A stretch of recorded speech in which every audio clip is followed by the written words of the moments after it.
O le whaavae o le malo tuto tasi o Samoa ma tā upu tolu sifu ma le wha.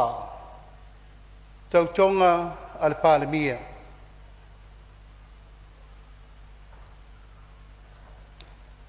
O au, o la uli e le mali e toa, po la taiwa fosi.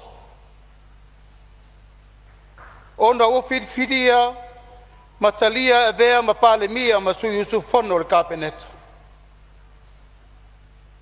O te tauto i le atua, he ona lona malosi o malawa e whapea.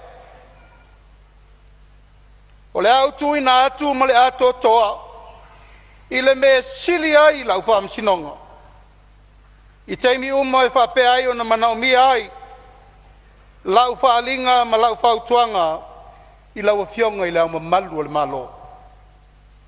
Mo le pū lea le lei, o mata upu o le malo tuto atasi o Samoa.